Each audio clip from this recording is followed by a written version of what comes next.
Kalau orang tanya kamu kan, sekarang ni kamu kat rumah kan, saudara mara tanya, jiran-jiran tanya, bila waktu asar habis? Macam mana nak jawab?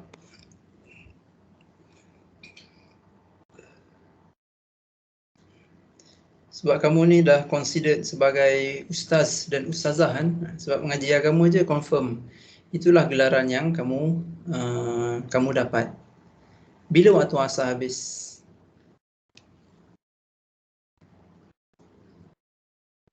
Hurry up.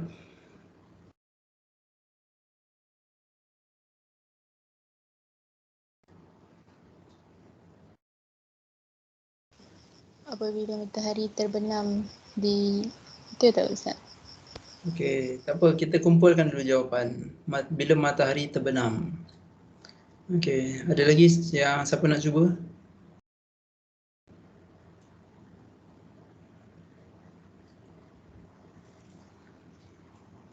Matahari. Okey, ada siapa nak cuba lagi?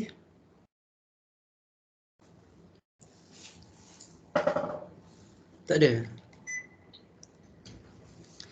Matahari bila dia terbenam, dia dah masuk maghrib, iaitu bila kalau kita pergi tepi pantai, kita tengok sunset, matahari turun. Bila matahari yang bulat tu mula mencecah garisan air laut, dia dah start maghrib. Okay, so waktu asar dia bukan habis pada waktu itu. Dia bukan habis atau dia bukan luput sebaik saja azan maghrib. Tapi dia sebelum tu lagi, apabila waktu dah nak start senja. Katalah sekarang ni maghrib 7.25, dalam pukul 6.50 tu ataupun 6.45 tu dah habis dah waktu asar. Dan waktu itulah waktu penyembah-penyembah berhala. Orang Buddha, orang Hindu, especially orang Buddha, dia akan bakar lilin dan beribadat. Jadi antara hikmah yang kita boleh fahami kenapa solat ni ada waktu-waktu yang tertentu, Allah Ta'ala kata innas salata kanat 'alal mu'minina kitaban mawquta. Sungguhnya solat ni ada waktu-waktu yang khusus untuk orang yang beriman. Ialah antaranya yang kita boleh fikirkan ialah supaya waktu ibadat kita ni tak sama langsung dengan ibadat orang-orang kafir. Okey, kalau orang tu dia tak solat asar pada hari itu, maka dalam tempoh 24 jam tu tak ada catatan kebaikan pun dekat lembaran dia yang di sebelah kanan. So bayangkan kalau sehari ni kita ada banyak buat kebaikan. Ada kebaikan, ada catatan solat fardu, solat sunat, bacaan Quran, zikir lepas solat, istighfar, tolong keluarga. Semua tu ada catatan pahala. Tapi bayangkan kalau orang tu tak solat, segala kebaikan tu akan terpadam. Itu kalau sehari. Kalau banyak hari, kalau sepanjang tahun, jadi itulah yang bakal dia dapat, iaitu tidak ada catatan kebaikan dekat dia punya lembaran. Hadis yang kedua, kalau orang tu fatathu salatul asri, bila solat asar tu terlepas ni sama ada disengaja ke ataupun dia solat di luar waktu pun tak dikira juga, maka orang tu seperti tidak ada harta dan tidak ada keluarga. Maksudnya hidup tu sia-sia. Bila sia-sia, tidak ada nilai, dia sama maksud dengan hadis yang pertama. Bila amal solehnya tak dicatat, berarti tak ada nilai langsung hidup tu, tak ada value langsung. Sama macam orang yang hidup sebatang kara. Kalau hidup sebatang kara, ada harta okey lah kan, maksudnya boleh survive. Ini harta pun tak ada, keluarga yang memberikan suntikan moral pun tidak ada. Dan juga orang tu akan disiksa. Allah Ta'ala kata fawailul lil musallin alladzina hum an salatihim sahun. Okey. Wail dekat situ maksudnya ialah al-halak, kebinasaan ataupun azab yang akan diperolehi. Azab tu azab di hari akhirat dan juga keberkatan tidak ada dekat dunia. Okey. Berkenaan tentang solat asar tadi, nas hanya menyebut tentang fadilat-fadilat. Tentang contohnya siapa yang solat subuh berjemaah maka dia ibarat solat sepanjang malam. Siapa solat Isyak berjemaah, dia ibarat solat separuh malam. Itu fadilat. Adapun ancaman untuk kelima-lima waktu ni hadis yang thabit, yang sahih hanyalah solat asar. Jadi dia begitu berat di sisi Allah Taala, dan juga dia bertepatan dengan maksud as-salatul wusta. Allah Taala kata, hafizu 'ala as-salawatil wusta wa qumu lillahi qanitin. Peliharalah solat-solat dan solat yang di tengah-tengah. Solat yang di tengah-tengah, majoriti ulama tafsir mengatakan ia ialah solat asar. Ialah solat asar. Okey. Sebahagian minoriti kata solat subuh. Sebab hari dia bermula waktu maghrib. Jadi maghrib, Isyak, subuh. Subuh ni solat yang nombor 3 di tengah-tengah. Tapi majoriti ulama tafsir kata ia adalah solat asar. Kerana bermulanya siang, orang tunaikan solat subuh, zuhur, asar. So asar jatuh solat yang di tengah-tengah nombor 3. Okey, pendapat majoriti ulama tafsir itu disokong oleh hadis ni yang memberikan ancaman mereka yang melewatkan solat asar ataupun tak solat langsung. Okey. Orang yang diazab ni ialah orang yang sahun, orang yang tidak bersungguh-sungguh menunaikannya, orang yang lalai. Dia solat tapi solatnya tu pakaiannya ada najis, wuduknya tak sempurna, kemudian membuat dia banyak bergerak hingga pergerakan tu dilihat seperti macam tak solat. Boleh bergerak hatta banyak kali pun dia taklah membatalkan solat. Dia hanya mengurangkan pahala solat. Tapi kalau pergerakan tu orang tengok dan orang nampak dia ni macam tak solat je kan. So tu dah dikira solatnya terbatal. Orang yang tak khusyuk daripada takbir sampailah salam, hatinya lalai, ingat urusan dunia. Kalau kita cuba khusyuk, masa baca Fatihah khusyuk, sekali masuk baca surah kita dah lari, itu tidaklah diancam dengan ayat ni. Apatah lagi bila kita ada usaha untuk kita patah balik. Okey, ni last untuk chapter yang ni. Bila tak solat dia menjadikan orang tu masuk neraka. Allah Ta'ala kata, ma salakakum fi saqar. Apa yang buatkan kamu masuk ke dalam neraka saqar ni? Tanya ahli-ahli syurga kepada ahli-ahli neraka. Lalu ahli neraka kata, lam naku minal musallin. Dulu kami tak solat. Okay, dulu kami tak solat ni ialah jawapan orang kafir, satu. Yang kedua, orang Islam tapi dia tak solat. Okay. Jadi sebab tu solat ni sekalipun dah belas tahun berpuluh solat, tetapi kalau kita tak kaji dalil-dalil ni, maka kadang-kadang sebahagian kita dia rasa benda ni ringan ataupun tidak memberi apa-apa kesan. Dia bukan mesti kita ni solat kita ni sekolah agama, degree pun degree agama, maka semuanya akan terpelihara, akan selamat. Tak kan? Ramai juga pelajar-pelajar FQS bila dibincangkan di dalam meeting kan, ada yang tak masuk kelas, tak buat assignment dan seumpamanya. Bila kita siasat, rupanya pelajar ni daripada malam sampailah pukul 5 pagi dia main game. Lepas tu tidur kan. Kalau dah berjaga sampai pukul 5 pagi main game, buat benda yang lara, agak-agak boleh tak bangun masa azan subuh?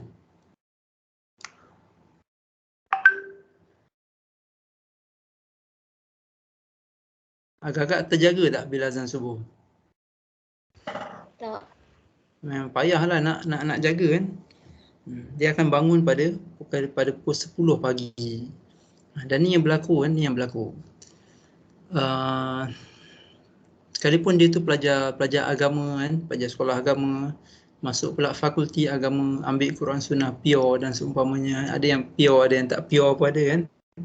Tapi itulah, manusia ni perlu diingatkan. Okey, so itu tentang kewajipan solat.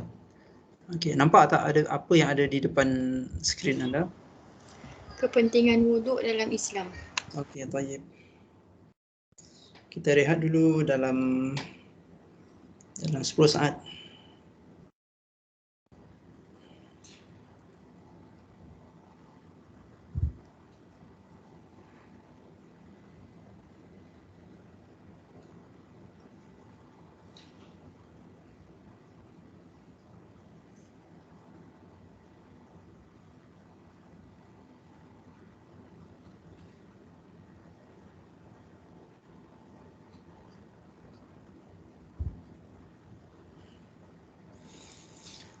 Okey, wuduk.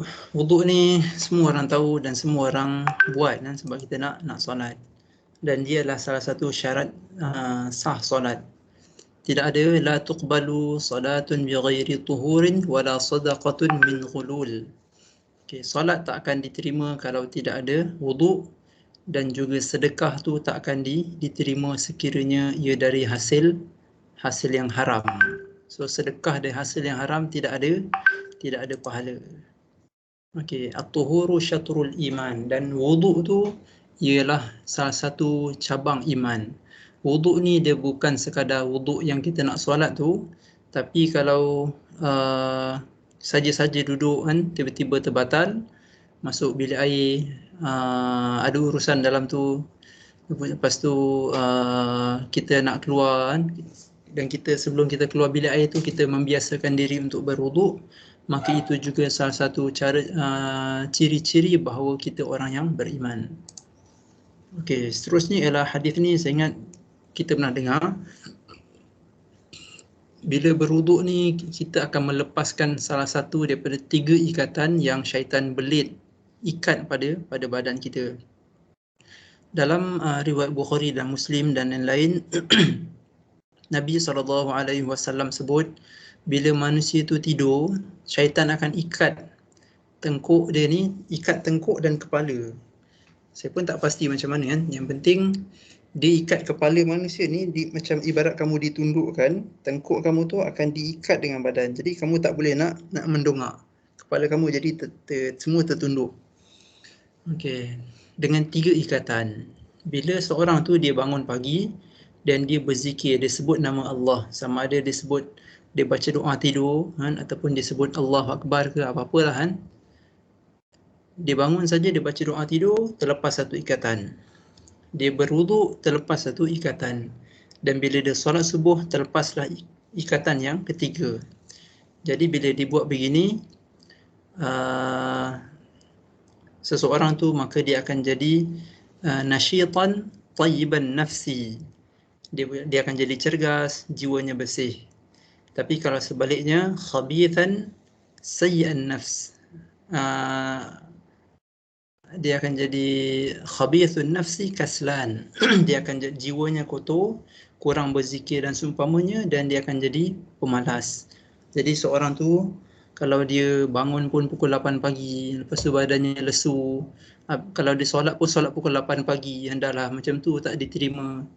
Dan dia akan siang tu dia akan rasa macam sia-sia hidup dia. Dia tak rasa semangat, nak beribadat pun tak rajin, nak buat apa pun tak rajin, asyik baring saja. Okey, kemudian bila seorang tu dia berwuduk, maka wuduk tu akan memadam dosa-dosa. So bayangkan setiap titisan itu dia akan menghilangkan dosa. Hadis yang pertama ni potongan saja. Satu hari Nabi SAW tunjukkan dekat sahabah cara berwuduk dengan sempurna.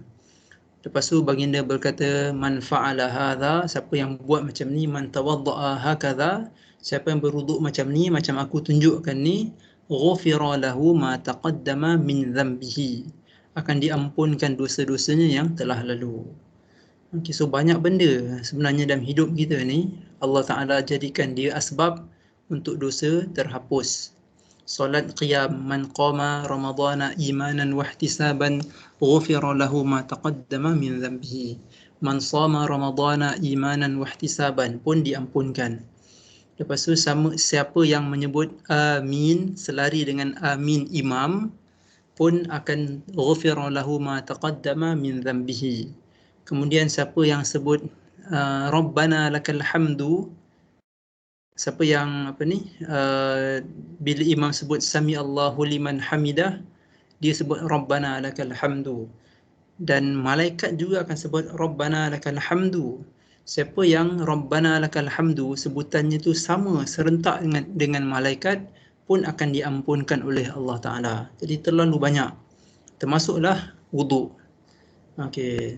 Yang kedua tu siapa yang berwuduk dia elokkan, maksudnya dia kalau di bahagian jari tu digosok celah-celahnya. Kalau orang tu dia berjanggut digosok celah-celah janggutnya. Celah-celah jari kaki, tumit, buku lali tu dipastikan kena air rata. Orang-orang macam ni termasuk yang di bawah kuku. Di bawah kuku tu maksudnya bukanlah kena dikorek-korek kuku tu, tak kan. Maksudnya dia gosok dengan sempurna. Okey, so pun dosa-dosanya keluar dari badan. Termasuklah yang ada di kuku-kuku tu, maksudnya yang di celah-celah jari. Okey, yang ketiga tu hadis riwayat Muslim. Seorang tu bila dia berwuduk, dia basuh muka, maka dosa yang dibuat oleh mata akan mengalir daripada titisan pertama jatuh hinggalah titisan yang last jatuh. Kalau dia basuh kedua-dua tangannya, maka dosa-dosa yang tangan buat akan terhapus. Okey, dan bila dia basuh kaki, maka dosa-dosa yang dibuat oleh kaki akan terhapus. Tapi satu je yang kita kena faham, fadilat-fadilat berupa keampunan macam ni dan juga ibadat-ibadat yang lain, zikir yang lain dan seumpamanya daripada hadis-hadis yang sahih, keampunan di sini ialah untuk dosa-dosa kecil. Kalau tangan seseorang tu digunakan untuk membunuh, iaitu dosa besar, maka dia tak akan terampun dengan wuduk ni. Dia tetap kena bertaubat. Apatah lagi bila dia melibatkan bunuh, dia kena diadili. Kalau tangannya digunakan untuk mencuri, dan curi tu, barang tu melebihi had yang tidak dikenakan hudud. Maksudnya dicuri terlalu banyak dan memang ikut spek ataupun ikut amount jumlah duit yang memang melayakkan dia untuk dipotong tangan, maka dia dikira berdosa besar. Okey, ini pun best. Bila orang tu dia berwuduk dengan sempurna, so dia kena lebihkan basuhan wuduk dia. Kalau basuh tangan jangan ngam-ngam dekat siku saja, lebihkanlah sikit 1-2 inci. Sebab Nabi SAW bersabda, dekat kiamat nanti umatku akan dipanggil ghurran muhajjalin. Ghurran maksudnya daripada muka, tangan, kaki ni, muhajjalin maksudnya munawwarin, bercahaya. Jadi faman istata'a an yaf'ala dhalik falyaf'al. Maka siapa yang boleh, yang mampu untuk melebihi basuhan pada anggota wuduknya, maka hendaklah dia buat. Okey, maksudnya dekat sini Nabi SAW akan kenal umatnya dekat hari akhirat nanti melalui cahaya-cahaya yang ada pada anggota wuduk. So bayangkan kalau dalam kita di depan lembu, ada lembu banyak kan, ada ratusan ekor lembu warna hitam, tiba-tiba ada 5-6 ekor lembu warna putih. Senang tak nak nampak lembu warna putih dalam ratusan lembu warna hitam tu? Senang ke tak senang? Senang sebab cahaya. So begitulah Nabi SAW melihat umatnya melalui cahaya-cahaya tadi yang boleh dikesan, yang boleh didetect berdasarkan lebihan wuduk. Okey, bila ambil wuduk tapi acuh tak acuh ataupun ada yang tak sempurna sapuan tu, dia tak rata, maka dia jadi penyebab pula orang tu diazab. Nabi SAW sebut wailun lil aqabi minan nar atau kama qala SAW. Celakalah anggota-anggota badan. Aqab maksudnya ialah bahagian tumit yang kering yang tak kena air wuduk. Tapi ulama-ulama syarahkan hadis ni dia umum li jami' a'dha'il wuduk. Dia umum kepada keseluruhan anggota badan, termasuklah anggota wuduk, termasuklah siku kalau dia kering, bahagian lengan. Kalau ada orang dia berwuduk, dia lalukan air. Tapi itu bukanlah definisi wuduk yang betul. Wuduk ni dia meratakan air. Bila ratakan air, air tu sikit pun tak jadi masalah. Yang penting kita ratakan. Faham?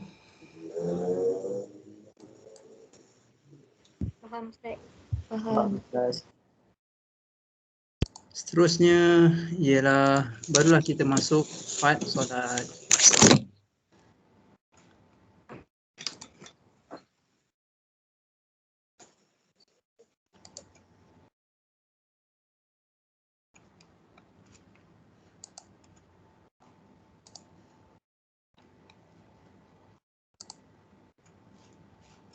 Okey, apa ada di depan skrin anda? Tata cara solat menurut sunnah. Okey, baik.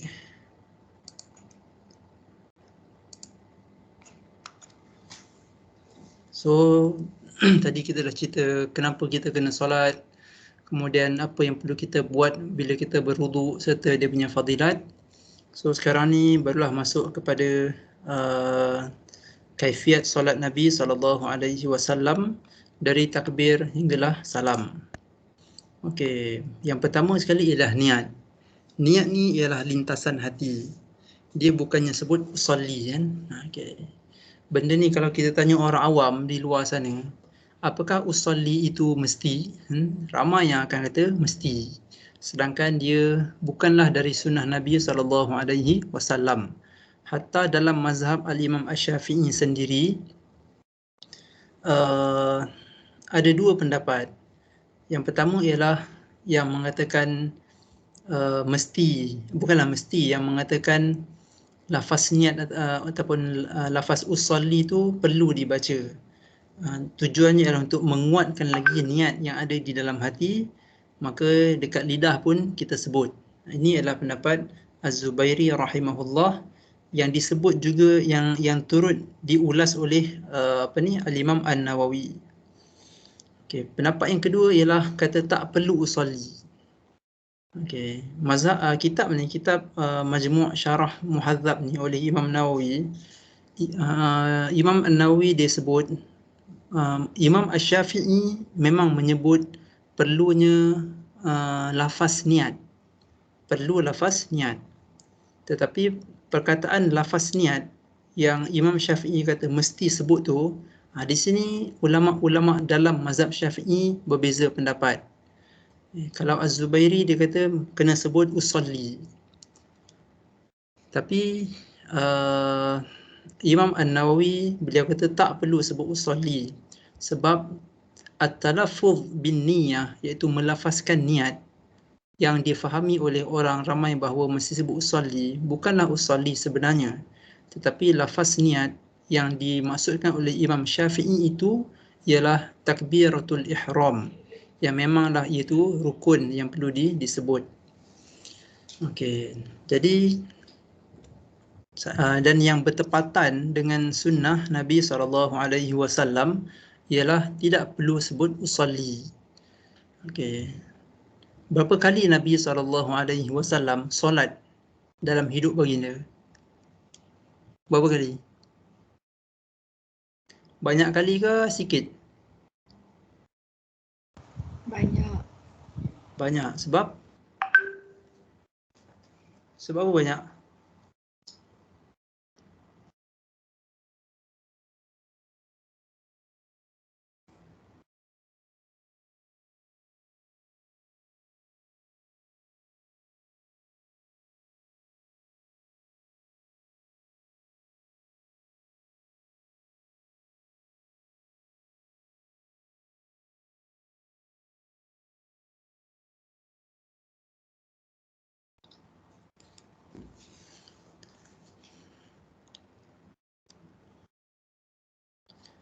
Nabi SAW solat dengan sahabat banyak kali ke sikit?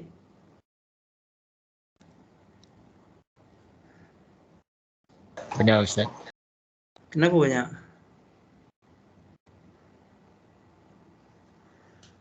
Sebab solat disyariatkan sebelum hijrah. Maksudnya solat ni hijrah saja, tempoh hijrah, tempoh Nabi SAW dekat Madinah 10 tahun. Okey. Tak masuk lagi, campur lagi beberapa tahun masa peristiwa Mi'raj, solat tu diwajibkan. Sehari ada, katalah kita ambil dalam period Madinah sahaja, ada 10 tahun.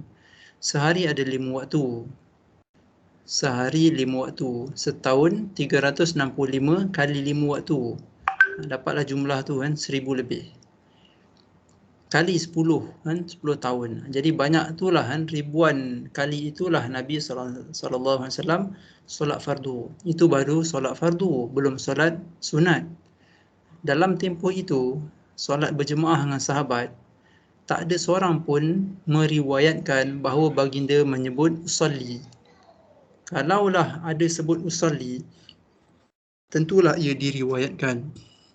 Sebab Nabi SAW ni, sekecil-kecil perbuatan tersorok dalam rumah pun ada yang riwayatkan.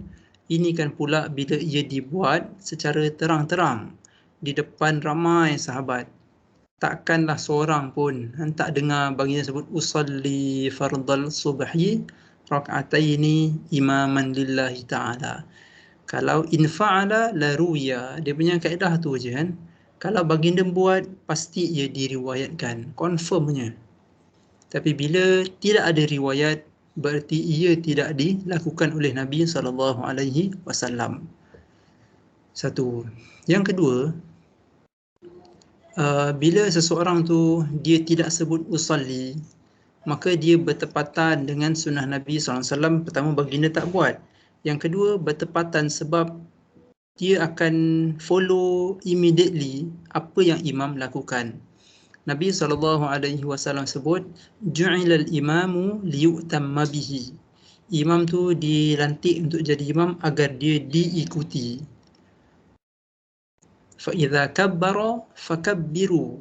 Bila imam takbir, fakabbiru, hendaklah kamu ikut bertakbir. Fakabbiru, ada huruf fa. Fa kat situ dia membawa maksud fauran. Fa tu lil faur. Fauran maksudnya mubasyaratan. Arahan tu perlu diikuti sebaik saja ataupun sejurus selepas imam bertakbir. Kalau kita implement atau kita apply lafaz usalli, bila imam dah takbir Allahu Akbar, so kita pun baca usalli, dia dah makin menjarakkan kita dengan perbuatan imam. Itu belum lagi masuk orang-orang yang ada masalah was-was. Betul tak? Betul Ustaz. Usalli asyik tak jadi memanjang kan. Hinggalah imam nak rukuk baru dia dapat takbir. Jadi dia menjadi point syaitan untuk mewas-waskan orang.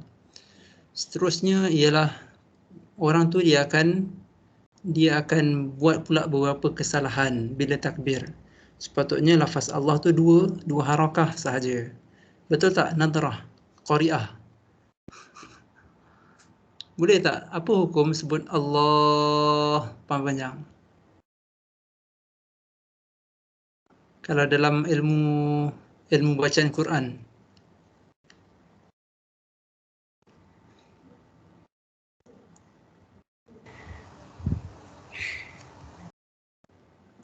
Semua orang bergantung dekat jawapan kamu ni. Kamu mufti dalam isu ni kan. Alamak, bila Ustaz tanya jadi macam tak confident pula nak jawab. Okay. Yang setahu saya, kalau lafaz Allah tu di hujung, contohnya asyhadu an la ilaha illallah, tu tak apa kan. Tapi kalau Allah tu kat depan, okey, bila orang tu dia takbir, nak supaya dia sama sahaja aku solat fardu subuh dua rakaat makmum kerana Allah Ta'ala, dia akan sebut Allahu Akbar. Allah tu dia jadi panjang sebab dia nak samakan dengan apa yang disebut dalam hati. Sedangkan niat tu hanyalah lintasan hati. Jadi kalaulah seseorang tu dia nak solat subuh kan, dengar azan subuh, dia bangun, dia ambil wuduk, dia tahu dah memang niat dia berwuduk tu pun memang dah dikira niat untuk dia tunaikan solat subuh. Esok kan semua orang berkobar-kobar nak puasa 9 Zulhijjah, betul tak? Okey, kamu pun bangun sahur, kita bangun sahur. Kita bangun sahur tu tak payah kita menyebut nawaitu sama ghadin pun, kita dah tahu dah bila kita bersahur tu, niat sahur kita ialah untuk niat sahur tu kita bangun tu sahur untuk apa? Untuk puasa pada siang esok. Jadi tak perlulah nak baca nawaitu sauma ghadin. Demikianlah juga puasa Ramadan.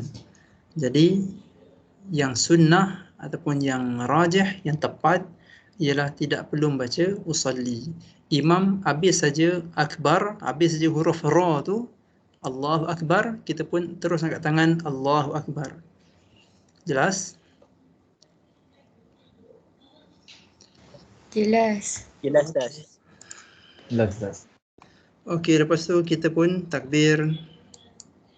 Okey, mengangkat kedua-dua tangan semasa takbiratul ihram ada dua cara. Yang pertama, tangan tu selari dengan bahu ataupun selari dengan cuping telinga. Bukannya ibu jari tu dekat belakang cuping telinga tu kan. Yang tu tidak ada nas. Yang ada nas dua ni sahaja. Okey, sekarang ni tanpa dilihat oleh sesiapa pun, dalam skrin ni cuba kamu buat dua-dua tu. Cara takbir pertama, okay, sekarang ni semua orang buat kan. Tak ada, tapi jangan takut, tak ada siapa nampak tu kan. Okey. Angkat takbir separas dengan bahu dan juga angkat takbir separas dengan telinga. Okey, dia sekadar je, tak perlu nak ambil pembaris pun kan, nak bagi sama. Okey, satu. Yang kedua ialah solat orang perempuan, dia tak ada beza dengan orang lelaki. Nabi SAW sebut, "Sallu kama ra'aitumuni usalli." Solatlah kamu macam mana kamu lihat aku solat. Ada tak Nabi SAW bagi tahu cara aku solat ni lelaki kan, cara solat perempuan begini? Tak. Hadis tu umum untuk semua umat, lelaki dan perempuan. Jadi orang perempuan, selama ni kalau kamu solat rapat-rapat macam tu kan, bila kaki rapat, tangan rapat, masa especially kamu berdiri pula tu kan, kamu rasa seimbang tak bila kamu berdiri kaki rapat? Tak. Tak. Okey. Bila kamu hadapi kesusahan, kesukaran masa nak ibadat, maka dia tak selari dengan roh ibadat yang Allah Ta'ala syariatkan. Dalam Quran Allah Ta'ala sebut, وَمَا جَعَلَ عَلَيْكُمْ فِي الدِّينِ مِنْ حَرَجٍ. Dan dia, iaitu Allah Ta'ala, tidak jadikan kesusahan di dalam agama kamu. Ibadat ni kalau dia ada benda yang kita rasa susah, maka dia pasti ada something wrong pada pada pengamalannya. Sebab tu kamu carilah kan, tidak ada nas yang menyebut tentang solat wanita berbeza dengan solat lelaki dari segi rapat tak rapat ni. Solat orang perempuan dan lelaki berbeza dari segi pakaian kan, dan juga suara, itu saja. Selain daripada itu, dari segi pergerakan tidak ada perbezaan. Okey, faham? Faham. Okey. Okey, seorang bacakan dia punya matan dan terjemahan ni. Untuk ini dua hadis ni ialah dalil gambar tadi. Seorang baca.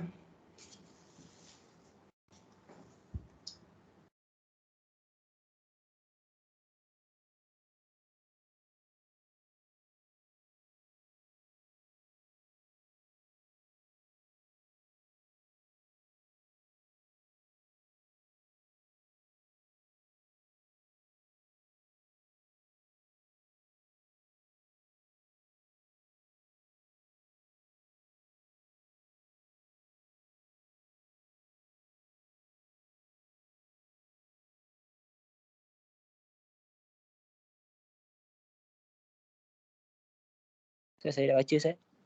Teruskan. Saya pakai handphone ni, font tu nampak kecil, Ustaz, sebab saya pakai handphone, tak apa nampak sangat dia punya baris tu. Okay, siapa pakai laptop, tolonglah kawan-kawan.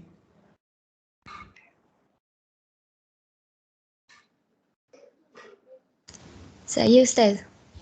Teruskan. Kana yarfa'u yadayhi hadwa mankibaihi idza iftataha as-salah. Baca maksud sekali ke, Ustaz? Up to you. Dah faham Rasulullah tadi. sallallahu alaihi wasallam mengangkat kedua tangan baginda separas dengan bahu ketika memulai solat. Hadis riwayat Bukhari nombor 735. Masya Allah. Yang nombor kedua, pun okay, teruskan. yang kedua, kana idza kabbara rafa'a yadayhi hatta yuhadhiya bihima udhunaihi.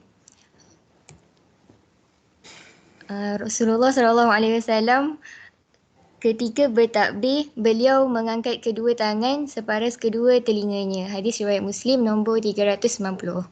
Masya Allah. Saut ma'ruf. Barakallahu fiqh.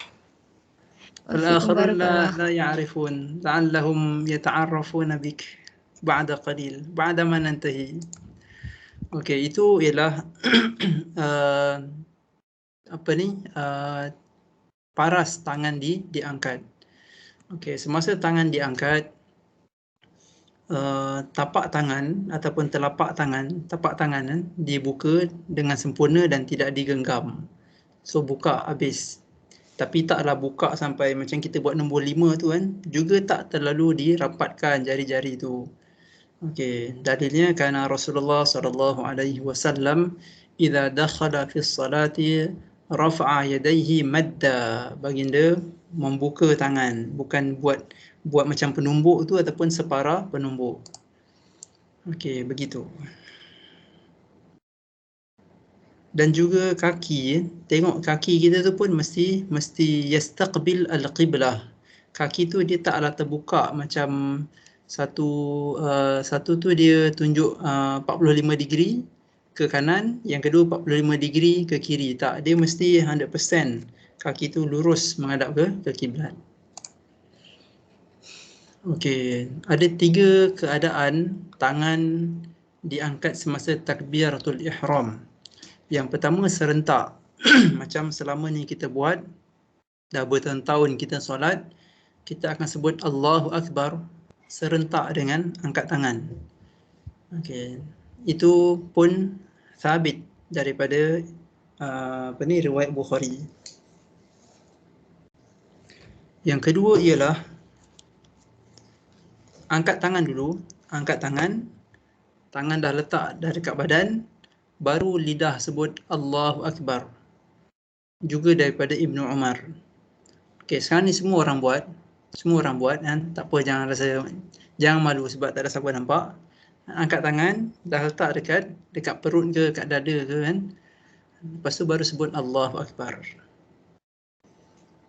Okey. Next ialah sebut dulu Allahu Akbar, baru angkat tangan. Allahu Akbar, habis je huruf ra tu, akbar, baru tangan tu diangkat dan diletakkan dekat badan. So inilah sunnah-sunnah Nabi SAW. Hadhihi kulluha al-thalatha hiya masnunatun wala budda li kulli wahid minna an nutabbiqa kulla wahid min hadhihi as-sunan. Kalau selama ni kita dah solat serentak, so esok bolehlah start yang kedua untuk solat subuh. Lepas tu Zuhur, takbir dulu baru angkat tangan. Supaya kita merasai ke semua sunnah Nabi SAW ni. Okey. Mengangkat tangan ketika takbir. Angkat tangan ni dia ada 4 saja tempat. Yang pertama semasa takbiratul ihram. Yang kedua masa rukuk. Dah habis baca Fatihah dan surah, masa kita nak rukuk tu kita takbir. Ketiga ialah masa kita bangun dari rukuk, masa nak i'tidal tu. Dan yang keempat, masa kita berdiri untuk masuk ke rakaat yang ketiga selepas kita tahiyat awal ataupun tasyahud awal. Okey, clear? Clear, Ustaz. Tayyib. Ya. Okay, bagi saya rehat jap 10 saat.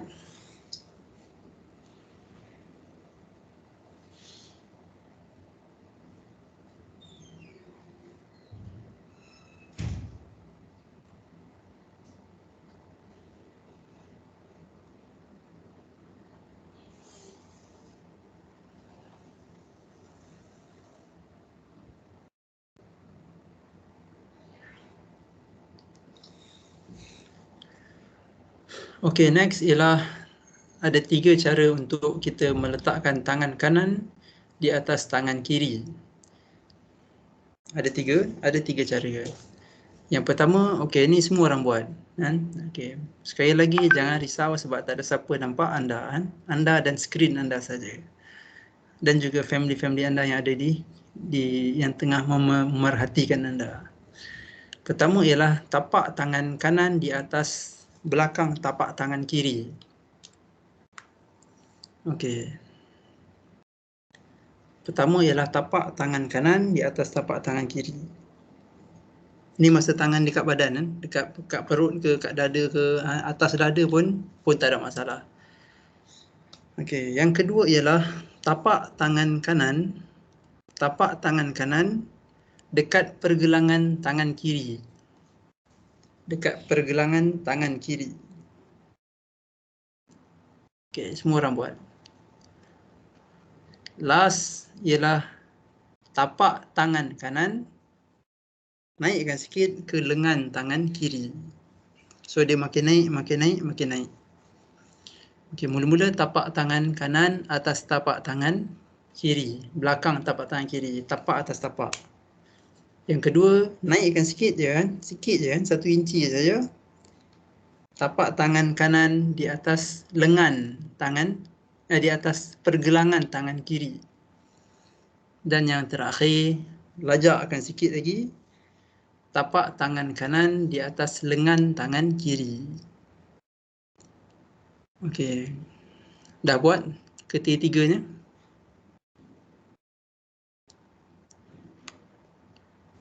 Dah. Okey, lepas tu tangan kanan tu pun ada dua cara.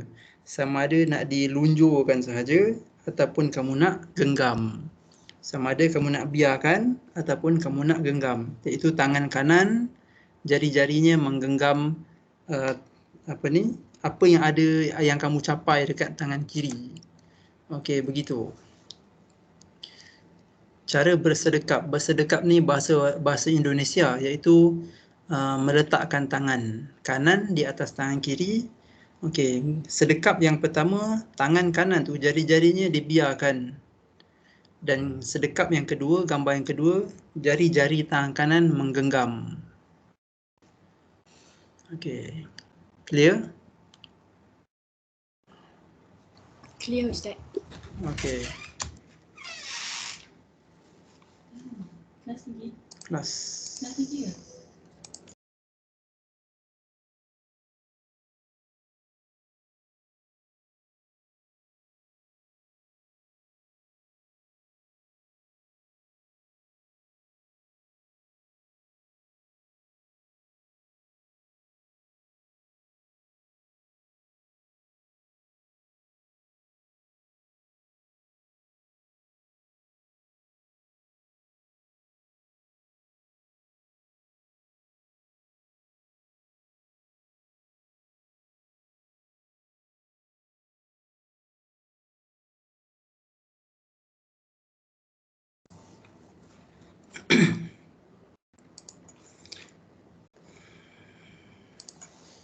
Okey, next ialah kedudukan tangan. Okey, sebelum tu tangan, dah dengar tak suara saya? Dengar Ustaz. Okey, baik. Ya, Ustaz. Tangan lepas kita takbir nak letak di perut ke, kan, dekat bawah pusat ke, dekat pusat ke, atas dada ataupun kat pangkal dada, kan, dekat-dekat dengan leher tu, semua tu tidak ada halangan. Sebab hadis Wa'il bin Hujr dalam Sahih Bukhari hanya menyebut bagaimana tangan Nabi SAW yang tangan kanan di atas tangan kiri digenggam ataupun dilepaskan, tanpa menyebut di mana Nabi SAW meletakkan tangan baginda di badan. Jadi al-amru wasi', benda ni luas dia punya kefahaman. Jadi jangan salahkan kawan-kawan yang letak tangan di perut atau di bawah perut atau di atas pusat atau di atas dada atau di pangkal dada. Semua tu tidak ada masalah. Dan jangan saling membid'ahkan kawan-kawan yang letakkan kat bawah kan. Okey, sebab contohnya kita berdasarkan gambar ni dekat dada kan, dekat tengah-tengah dada. Jadi seseorang tu dia mudah kadang-kadang menyalahkan kawan-kawan yang meletakkan kedua tangannya di bawah bahagian perut.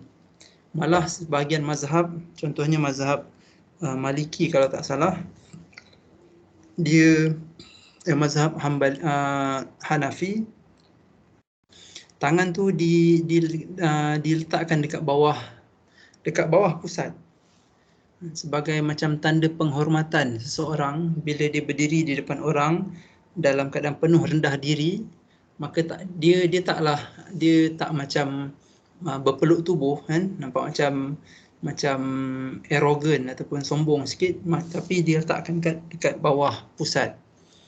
Okey, mazhab Maliki sebahagiannya melepaskan terus tangan. Takbir tu diangkat, takbir Allah Akbar, takbiratul ihram diangkat, lepas tu tangan tu dilepaskan. Lepas tu dia pun baca Fatihah dan seumpamanya. Jadi kita ingat dia berdiri biasa kan? Tak, dia tengah solat tu sebenarnya. Okey. Kemudian kita baca doa istiftah. Kat sekolah kita belajar doa iftitah, tapi dalam hadis ataupun dalam kitab-kitab fiqh disebut istiftah. Ada banyak jenis doa istiftah yang nanti saya akan bagikan, dan pun kita dianjurkan untuk kita mengamalkannya pada mana-mana doa yang kita nak. Seeloknya kita hafal setiap satu. Ada yang pendek, ada yang panjang. Yang pasti dia tidak ada yang kita baca selama ni, yang ni Allahu akbar kabira walhamdulillahi katsira subhanallah bukratan wa asila wajjahtu wajhiya lilladzi, sampailah habis. Yang kita baca selama ni dia taklah digabungkan macam tu. Sebenarnya dia adalah pecahan kepada dua nas yang berbeza. Yang pertama yang ni Allahu akbar kabira walhamdulillahi katsira wa subhanallahi bukratan wa asila, dan satu lagi takbir je Allahu Akbar, terus baca wajjahtu wajhiya lillazi sampai habis.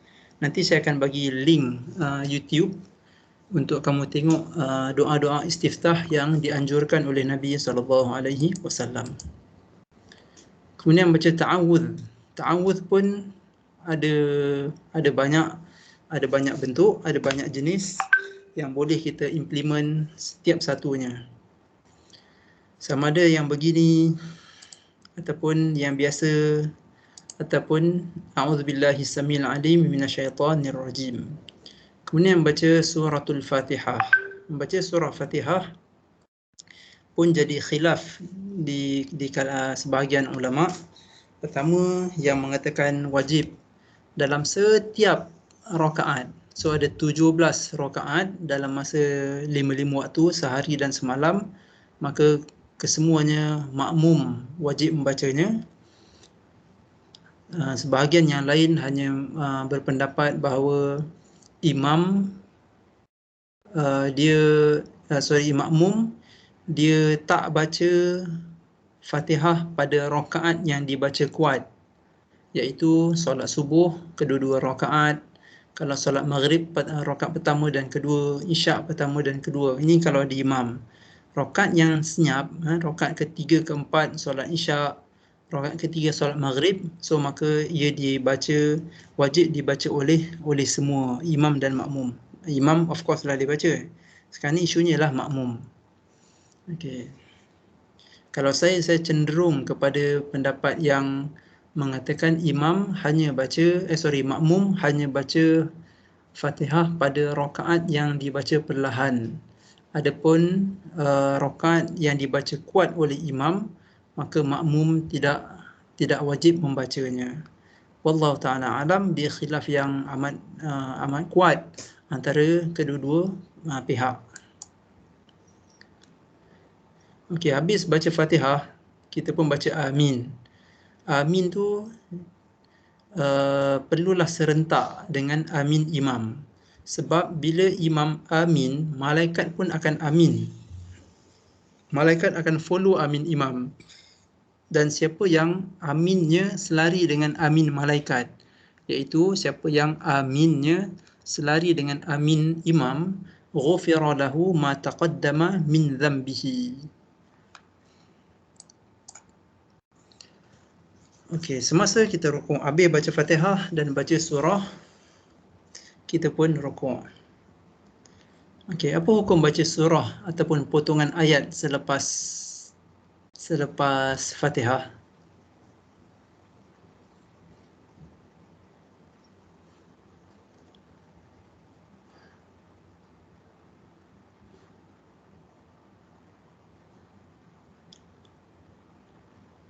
Apa hukum membaca surah selepas suratul Fatihah?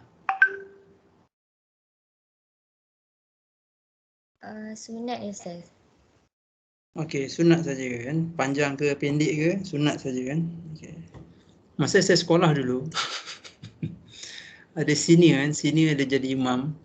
Dia baca Yasin kan? So makmum pun di belakang habislah kan? Panjanglah abang ni baca. Lepas tu dia rukuk, Allahu Akbar. Habis main isyak, ustaz pun panggil dia kan? Ustaz pun sound dia kan? Okay, sebab ustaz kata ustaz anggap dia bermain-main, tapi abang ni dia cerdik lah, sebab dia tanya ustaz-ustaz lain lah apa hukumnya kan? Baca surah ni sunat. Panjang ke pendek? Sunat juga, sunat je kan? Tak kira panjang ataupun pendek. Jadi imam ni pun, dia pun baca Yasin dan dia cukup satu ayat, dia pun rukuk. Okey. Masa kita rukuk, kita membaca bacaan-bacaan di dalam rukuk.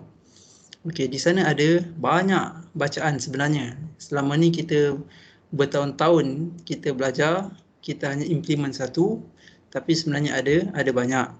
Iaitu subhana rabbiyal azim atau subhana rabbiyal azimi wa bihamdihi.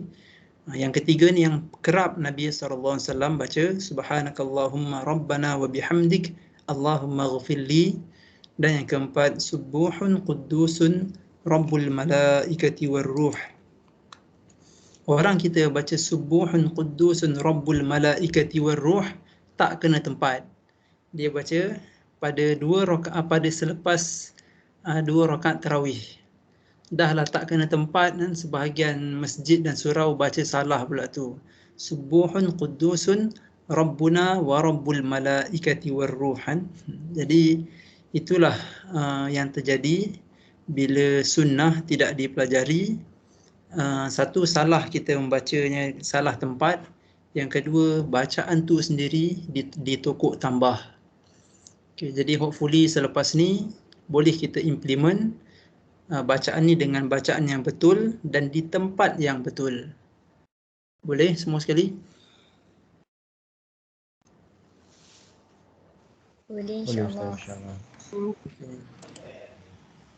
Sebahagian daripada kamu semua mungkin dah ikuti perkongsian ni masa subjek ulum hadis. Sebahagiannya mungkin first time. Ada yang first time ke join fix solat dengan saya ni dalam ramai-ramai ni? First Ustaz. Ha? Pertama kali Ustaz. Okey, baik. Kemudian kita i'tidal. Masa kita rukuk dengan tamakninah dan i'tidal juga tamakninah. Apa maksud tamakninah?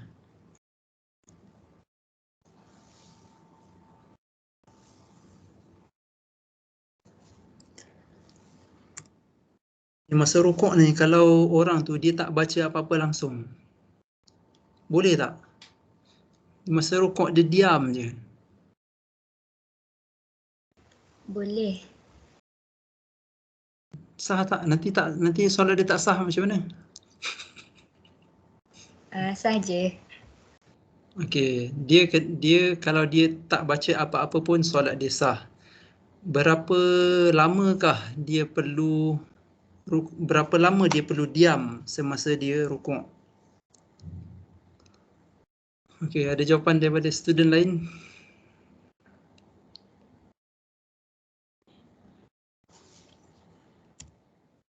Join ni. Ada 46 orang kan? 46 orang tolak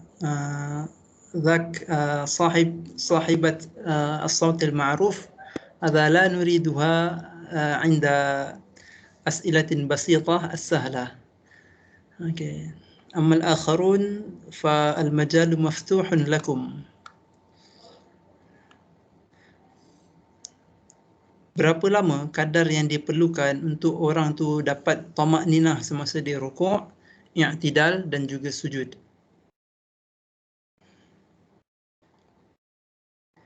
Syamil.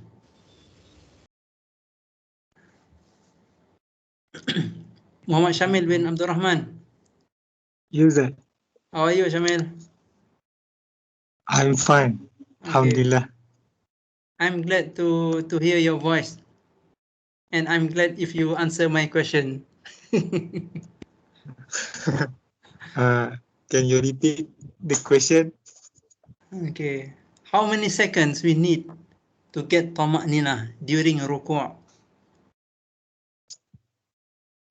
At least 2 seconds. Subhanallah.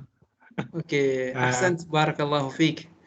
Tamak ninah maksudnya ialah berhenti seketika. Tamak ninah maksudnya ialah berhenti seketika dalam keadaan dalam keadaan tulang belakang tu lurus pada kadar bacaan subhanallah.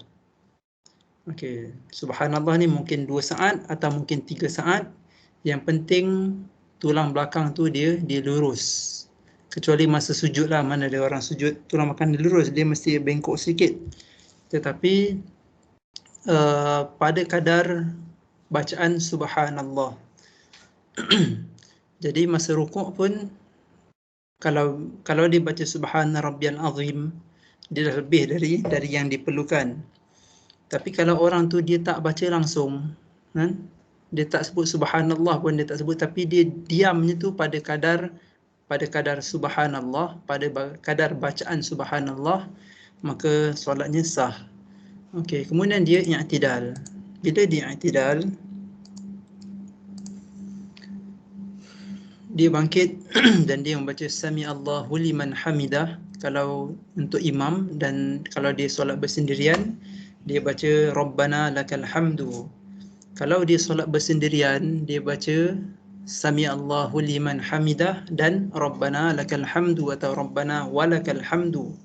Kalau dia solat dengan imam hanya sebut sami Allahu liman hamidah, makmum yang akan sebut rabbana walakal hamdu ataupun rabbana lakal hamdu. Okey. Ada pula fadilatnya kan, pun diampunkan juga. Sesiapa yang menyebut Allahumma rabbana lakal hamdu bila dia bangun dan selepas imam menyebut sami Allahu liman hamidah, makmum pun sebut Allahumma lakal hamdu, Allahumma rabbana lakal hamdu. Malaikat pun sebut juga bacaan tu atau sebutan tu, dan kalau dia selari dengan sebutan malaikat, ghufira lahu ma taqaddama min dhanbihi. Okey, demikianlah rahmatnya Allah Azza wa Jalla untuk hamba-hambanya, banyak tempat adanya keampunan. Okey, atau kita tambah sedikit rabbana walakal hamdu hamdan kathiran tayyiban mubarakan fihi. Okey, ada sahabat dia membaca bacaan ni, bacaan yang tak pernah diajar oleh Nabi SAW. Lalu habis solat, baginda bertanya, manil qail? Siapa yang cakap tadi tu kan? Siapa yang tambah-tambah tu? Lalu sahabat ni dia mengaku. Bila dia mengaku, baginda pun kata, aku melihat ada bid'un wa thalathun. Bid'un wa thalathun maksudnya 30 lebih. Bid'un ni 3 hingga ke 9. 33 atau 34 atau 35 sampailah 39 malaikat berlumba-lumba untuk catat pahala tu. Siapa suruh malaikat catat? Tentulah Allah Azza wa Jal. Berarti Allah Ta'ala menyukai puji-pujian hamba kepadanya. Dan ini adalah salah satu contoh hadis taqrir. Hadis taqriri. Apa makna hadis taqriri? Tak apa, saya biasa petik nama kan.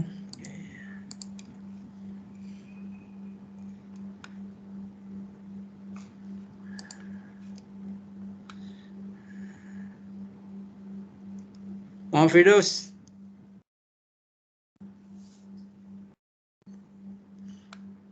Muhammad Firdaus bin Yaakob.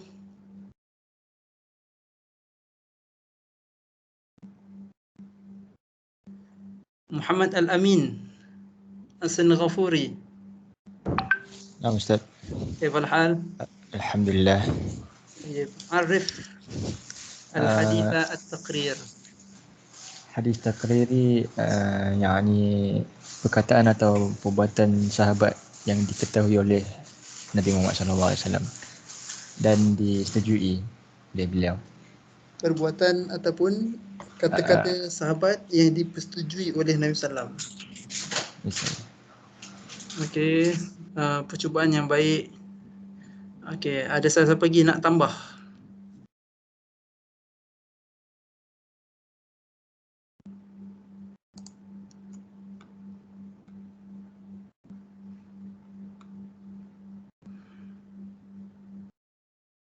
Ada sesiapa lagi nak bagi jawapan? Hadis taqriri.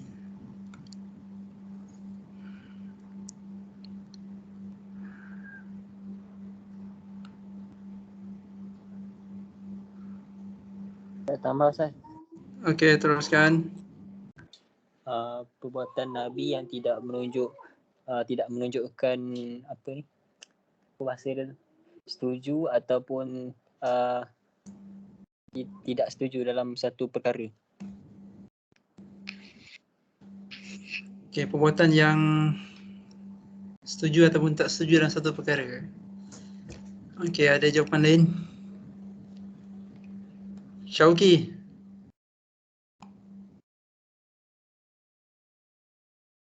Syauqi yang ada kah? Dah Ustaz. Okey, graduan UC Islam Madinah. Teruskan. Tak sempat tak. Tak ada janji tu, janji jejak kan kita cukup dah tu lah.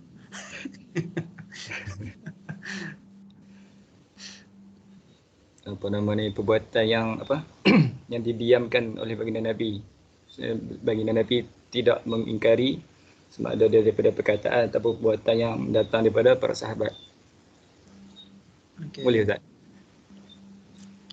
Okey, semua jawapan tu saling melengkap lah kan. Semua jawapan Amin, Wafiq, jawapan Syauqi tadi saling melengkap. Yakni ma lam yuwafiqhu wa lam yunkirhu an-nabiy sallallahu alaihi wasallam ala ma fa'alahu ashabuhu radhiyallahu anhum. Apa-apa perbuatan yang baginda diamkan ataupun masakatahu wa lam yunkir alaihi, baginda diamkan perbuatan tu dan baginda tidak mengingkarinya, tidak mencegahnya. Okey, sebab kalaulah perbuatan tu haram, tentu dalil akan turun dan menegah. Termasuk juga apa yang Amin sebut tadi ialah apa-apa yang baginda sebut dan memuji sesuatu perbuatan yang dibuat oleh para sahabah ataupun yang dibuat ataupun diucapkan oleh sahabat Nabi SAW yang tidak diajar pun oleh baginda tetapi dipuji oleh Nabi SAW melalui wahyu. Okay, kemudian kita pun dah i'tidal, kita pun sujud. Sujud ni ialah dengan 7 anggota badan, iaitu dahi ni dia termasuk hidung. Jadi bila solat tak perlu, kalau kita solat atas lantai, atas simen kan, tak perlu hidung tu nak disentuhkan dengan lantai. Jenuh nanti kamu, tekan kamu punya dahi, dah sakit. Memadai dahi tu menyentuh. Okey, apa hukum pakai glove semasa solat ataupun pakai stokin, ataupun kalau orang perempuan masa dia sujud tu tangan dia berlapik dengan telekung hingga tapak tangan dia, kulitnya tu tak bersentuh dengan lantai, ataupun seseorang lelaki yang rambutnya sangat lebat, bila dia sujud dia punya dahi tu ditutupi oleh rambut-rambutnya, sah tak solatnya? Sah. Sah. Okey. Lain-lain jawapan?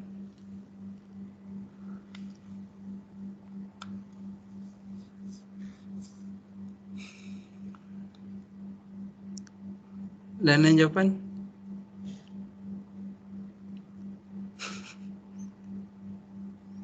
Sah ke tak sah?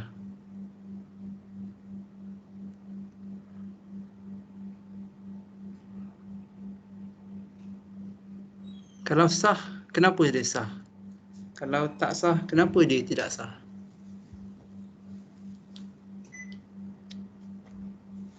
Okay, hurry up.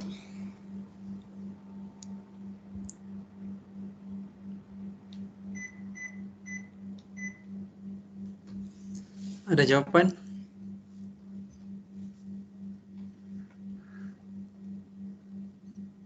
Ada jawapan ke tak ada jawapan ni?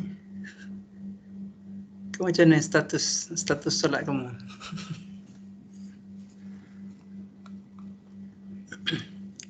Syauqi. Rambut Syauqi.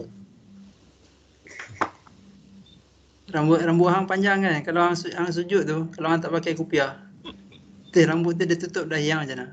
Ya. Syamil lah. Syamil punya rambut panjang tu. Kena pula PKP ni lagilah panjang kot. Betul tak kan? Betul. Okey, yang penting ialah dia bukannya kulit tu kan, bukannya kulit dahi, bukannya tapak tangan kan, kulit tu bukan. Yang penting ialah dia bersentuh sekalipun dia bertutup. Okey, contohnya kalau kamu solat dekat atas Gunung Kinabalu kan, sejuk. Dia punya sejuk tu sejuk yang sukar digambarkan kan. Okey. Kamu pakai snow cap kan, kalau lelaki yang pakai snow cap, yang hanya nampak ialah dari kening sampailah dagu kan, tu yang ada. Dari kening ke atas semua dahi tu dia bertutup dengan snow cap. Okey. Pakai glove lagi kan, pakai stokin lagi. So solat. Jadi keseluruhan tu dia bertutup. Jadi dia tetap sah. Kalaulah dia ambil kira kulit tu mesti bersentuh dengan lantai, maksudnya kita terpaksa lutut ni dia min babil aula untuk dibuka. So kalau dah lutut nampak nanti tersingkap pula aurat kan, pelik pula kan. Okey. Sebab tu kalau orang tu pakai glove ke apa ke, bukannya kulit tu yang mesti bersentuh, tapi tangan tu mesti bersentuh, sama ada dia berlapik ataupun tidak. So itulah jawapannya. Okay. Orang lelaki, kalau kamu solat, rambut masa nak sujud tu rambut terturun kan, perlu tak diselak rambut tu supaya kulit tu menyentuh lantai? Perlu tak? Tak perlu. Tak perlu, sebab Nabi SAW suruh kalau orang tu dia punya lengan, dia punya t-shirt atau baju dia tu, kemejanya kemeja lengan panjang, kalau dia berlipat, Nabi SAW suruh buka lipatan tu, maksudnya suruh biar panjang. Dan baginda dalam hadis yang sama, Nabi SAW melarang seseorang tu mengangkat rambutnya semasa dia sujud. Maksudnya biarkan rambut tu biarkan rambut tu menutup dahi semasa sujud. Kenapa lengan seeloknya dilepaskan, tak perlu dilipat oleh orang lelaki, sebab itu ialah hak pakaian. So kalau pakaian tu lengan panjang, maka biarkan dia lengan panjang tanpa perlu dilipat-lipat. Okey, cuma kalau orang kata dia lipat tu untuk ikut sunnah Nabi SAW, so masa kita beli pakaian ataupun masa kita tempah pakaian, make sure dia punya potongan dekat lengan tu, kalau dia baju Melayu lengan panjang, biarlah sama dengan yang Nabi SAW pakai, iaitu separas dengan lengan. Tapi kalau lebih sikit pun tidak jadi masalah, sebab pakaian dia bukanlah sunnah yang sebab dia adalah sunnah ghairu jibiliyah.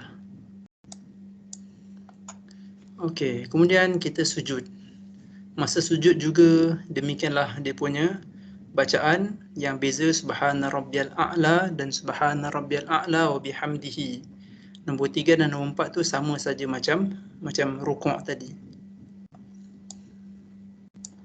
Okey, duduk antara dua sujud pun ada nas yang sedikit berbeza dengan yang selama ni diamalkan. Ada yang taklah panjang sangat, ada yang sangat pendek, Rabbil Filli. So yang ni saya pasti dia satu pilihan yang amat disukai kan untuk kita baca, sebab dia sangat simple dan mudah. Okey, duduk antara dua sujud juga perlu dibuat dengan i'tidal, iaitu apabila tulang belakang tu kembali ke tempat asalnya, iaitu bila kita berdiri dengan bila kita duduk dengan lurus, dengan tegak.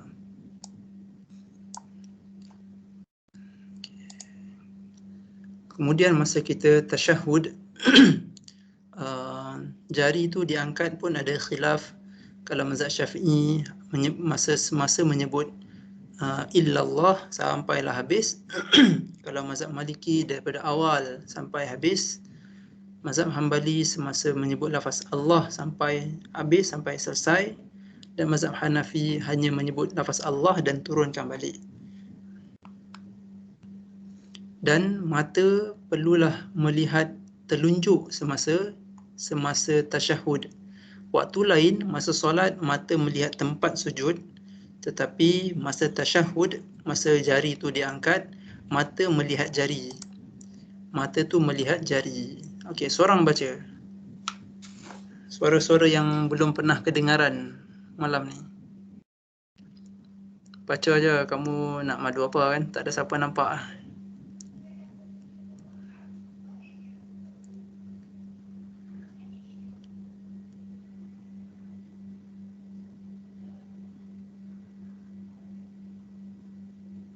Seorang baca.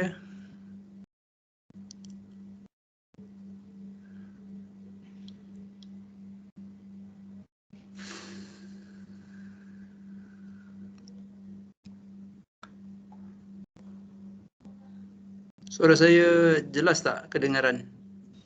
Jelas Ustaz. Wada'a yadahu al-yumna ala fakhidhihi al-yumna fa'asyara bi usbu'ihi allati tali al-ibham fil qiblah wa rama bi basarihi ilaiha. Nabi sallallahu alaihi wasallam Teruskan. meletakkan tangan kanannya di atas paha kanannya serta memberi isyarat dengan jari telunjuk ke arah kiblat sambil pandangannya ke arah jari tersebut. Riwayat An-Nasa'i. Okey, ni Syauqi ke? Syauqi Ustaz. Ya ke? Dia ada ingat orang lain tadi. Saya tak siapa. Allahu Akbar. Hampa tunggu lagi, kalau tunggu dah ada face to face lagi semua kena ni. Okey. Nabi SAW wada'a yadahu al-yumna ala fakhidhihi al-yumna. Nabi SAW letak tangan kanan di atas paha kanan. Wa asyara bi usbu'ihi allati tali al-ibham. Lalu baginda pun membuka atau meluruskan jarinya, iaitu jari selepas ibu jari. Jari selepas ibu jari ialah jari telunjuk. Fil qiblah, jari tu di asyaran, membuat isyarat, iaitu jari telunjuk tu dilepaskan menunjuk ke kiblat, warama bi basarihi ilaiha, dan baginda mengalihkan pandangan baginda ke jari tersebut. Jadi ini dalil bahawa mata melihat jari telunjuk semasa ia diangkat. Kata Al-Imam An-Nawawi dalam kitab Majmu', jari telunjuk ialah jari telunjuk, bukan jari lain. Kalau jari telunjuk tu putus, kan, dipotong orang ataupun secara semula jadi memang tak perlulah nak diangkat jari-jari yang lain, kan. Ataupun tangan kanan ni kudung, kan, tak perlu angkat jari telunjuk tangan kiri. Dia mesti yadahu al-yumna, mesti daripada jari telunjuk di sebelah kanan, tangan kanan. Okey, baca tasyahud pada tasyahud awal. Okey. Sampai wa asyhadu anna Muhammadan abduhu wa rasuluhu. Ni yang dalam hadis. Tapi Al-Imam Asy-Syafi'i rahimahullah dalam fatwa yang terbaru dekat dekat Mesir, sunnah membacanya, dan ni ialah pendapat yang kuat dalam mazhab Syafi'i. Jadi nak baca pun tak ada masalah, tak baca pun tak ada masalah. Okey, kemudian baca tahiyat akhir ataupun tasyahud akhir. Dia ada beberapa versi. Jadi bolehlah pilih mana yang nak. Iaitu selawat dan tasyahud akhir ni ialah sambungan daripada tasyahud awal tadi. So at-tahiyatu lillah sampai wa asyhadu anna Muhammadan abduhu wa rasuluh. Then kita sambung Allahumma salli ala Muhammad wa ala ali Muhammad. Sama ada yang dalam riwayat Bukhari ataupun riwayat Tirmizi pun lain-lain bacaan selawat. Yang mana kesemua ni tidak ada sayyidina, tidak ada lafaz sayyidina. Habis saja baca tasyahud akhir ataupun tahiyat akhir. Okey, sabar dulu, jangan bagi salam sebab waktu tu ialah waktu yang mustajab berdoa.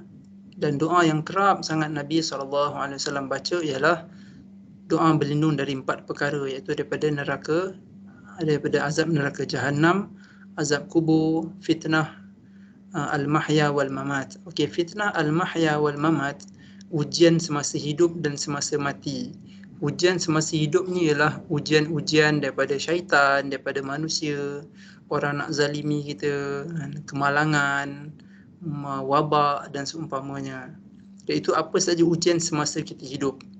Al-mamat ialah ujian semasa kita meninggal, iaitu di alam barzakh dan juga dekat akhirat nanti. Dia menjadi takkid kepada azabil qabri dan juga takkid kepada azabi jahannam. Sebab azab kubur dan azab neraka jahannam ni ialah fitnah al-mamat, fitnah yang berlaku, ujian yang berlaku selepas seorang tu meninggal dunia. Wa min syarri fitnatil masihid dajjal, dan daripada kejahatan fitnah dajjal yang amat dahsyat dan menakutkan. Fitnah dajjal ni dia kuat kan, dengan apa yang Allah Ta'ala berikan. So tak usah sembang kalau dia tu seorang tu dia ni gagah perkasa ke kan, tentera ke kan, komando ke apa ke kan, tiba-tiba nak pergi bunuh dajjal dah hang lagi mati.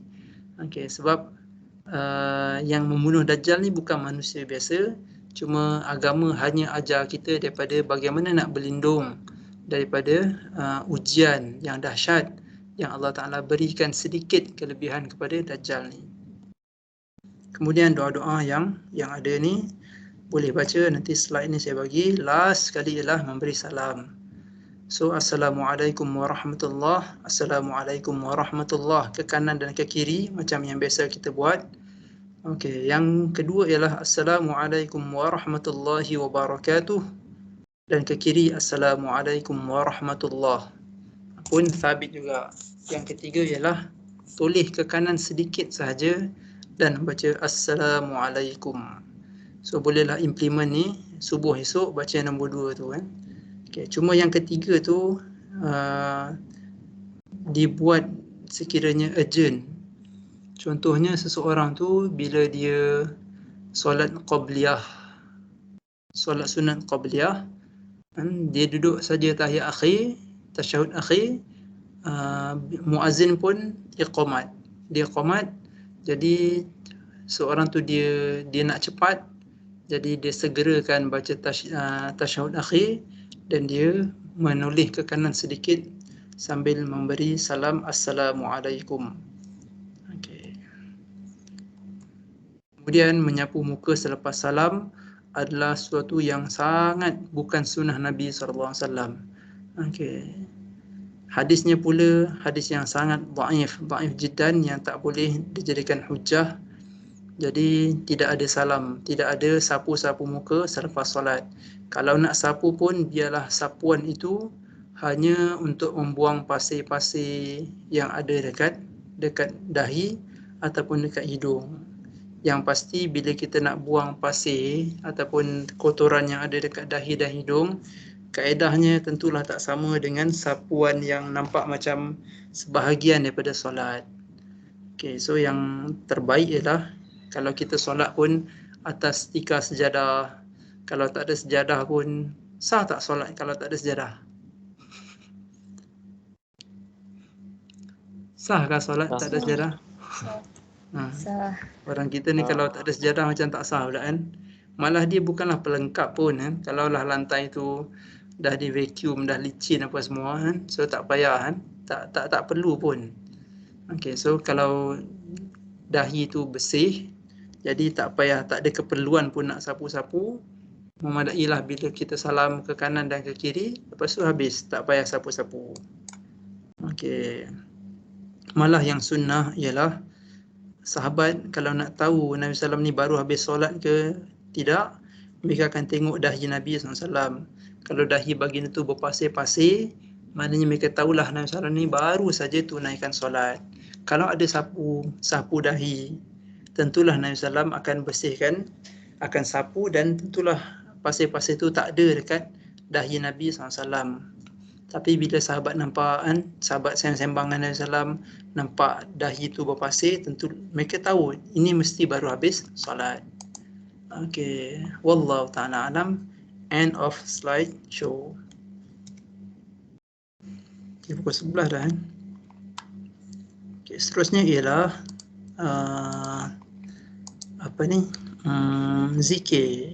zikir yang perlu kita baca selepas saja kita solat. Okey, nampak kan?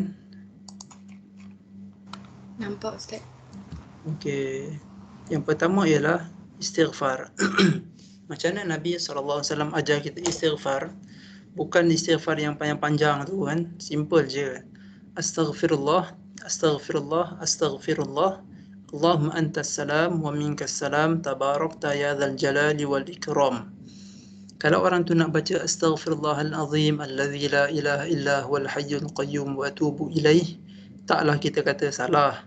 Juga tidaklah kita kata bid'ah, tak kan? Sebab dia di luar solat, tu saja. Pertama. Yang kedua, juga taklah haram, taklah bid'ah, sebab dia pun zikir juga. Tapi alangkah baiknya kalau kita tanamkan dalam diri kita, apatah lagi kita ni dah belajar ulum hadis, dah belajar takhrij, maka kita peganglah dengan apa yang jelas betul di depan mata kita, yang sahih dari Nabi SAW.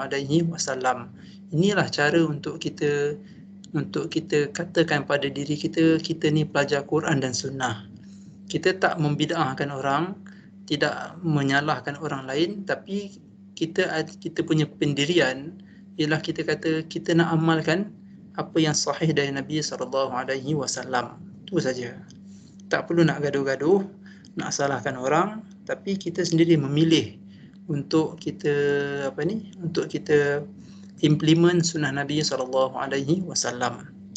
Juga tidak ada lafaz Allahumma antas salam wa minkas salam wa ilaika ya'udus salam. Okay, sebahagian imam dia baca macam tu. Kalau kat Masjid Yusim ni jarang-jarang kedengaran untuk kita dengar imam membaca astaghfirullah, astaghfirullah, astaghfirullah kan. Okay.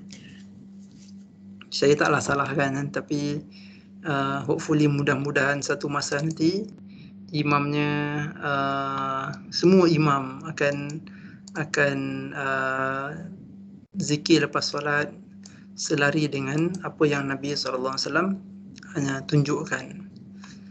Okey, dalilnya Sahih Muslim 591. Nanti boleh baca sendiri. Okey, kemudian habis saja istighfar dan Allahumma antas salam, lalu baginda membaca la ilaha illallah wahdahu la syarikalah lahul mulku wa lahul hamdu wa huwa ala kulli syai'in qadir. Allahumma la mani'a lima a'taita wa la mu'tiya lima mana'ta wa la yanfa'u dzal jaddi minkal jadd. Okey, kalau kita perhatikan tidak ada susunan pun.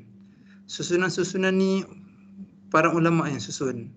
Kecuali yang betul-betul exactly dibaca selepas salam ialah istighfar.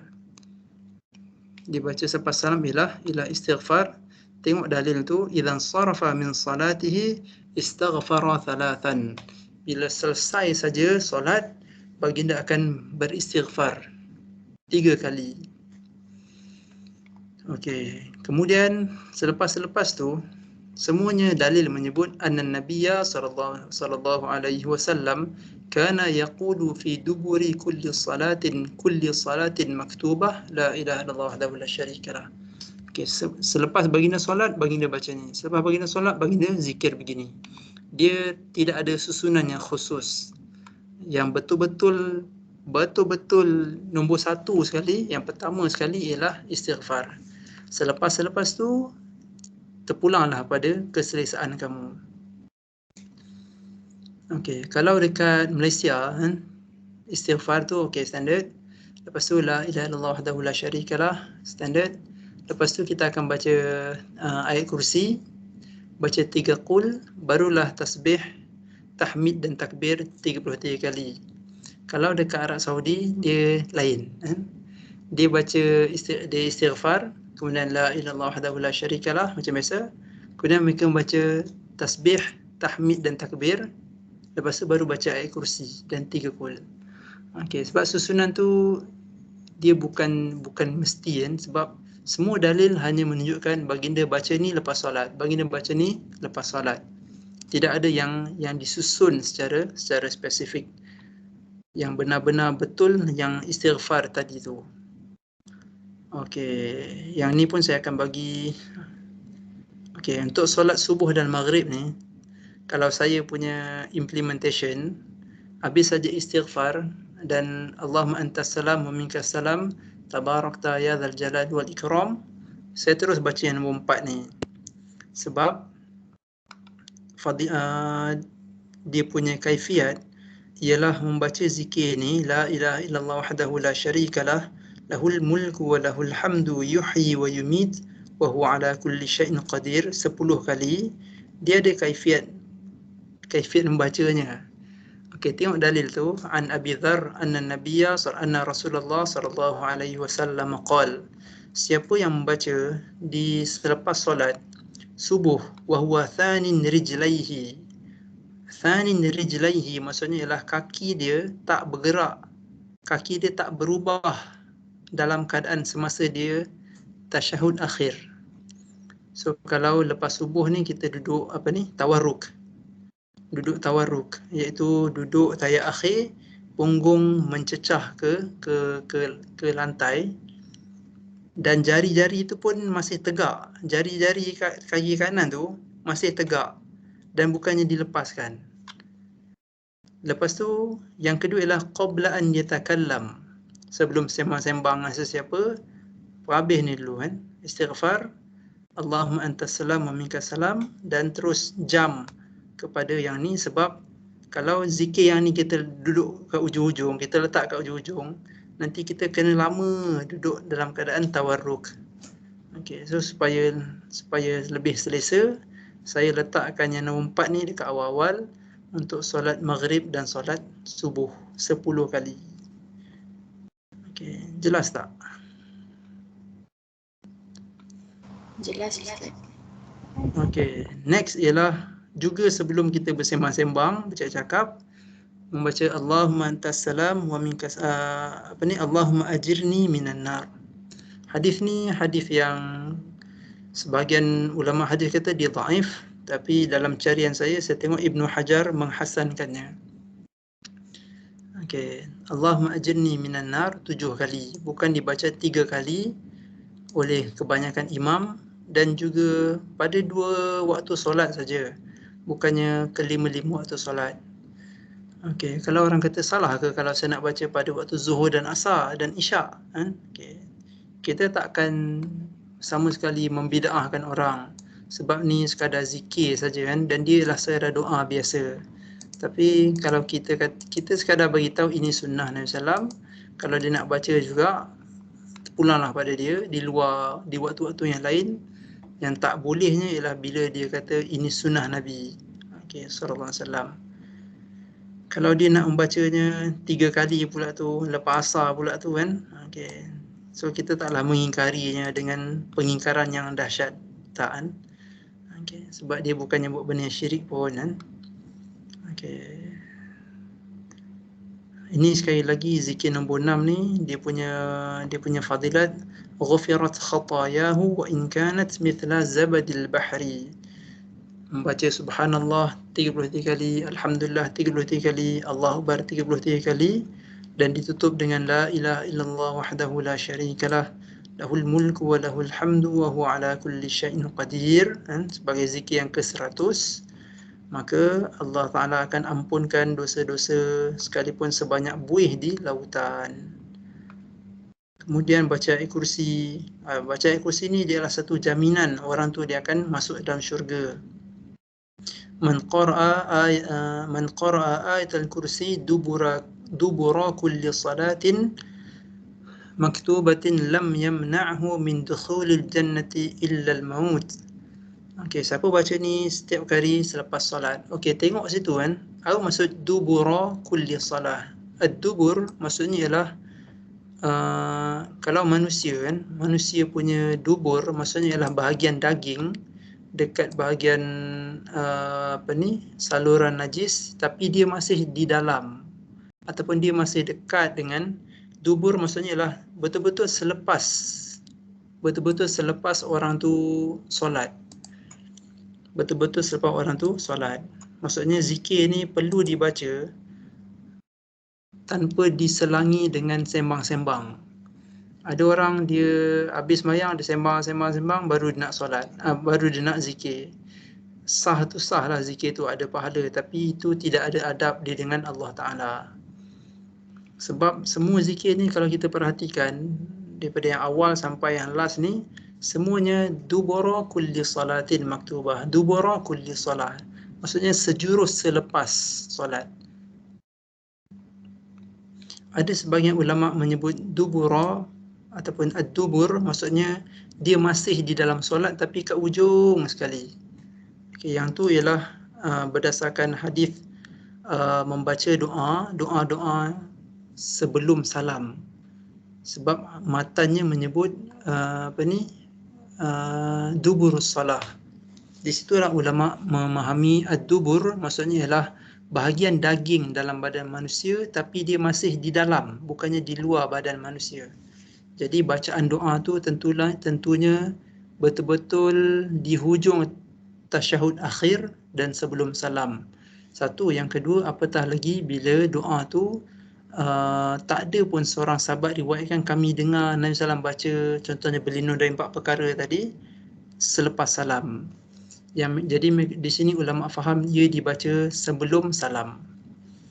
Tetapi di sini pula ad-dubur ataupun dubura kulli salatin maktubah maksudnya ialah sejurus selepas solat fardu.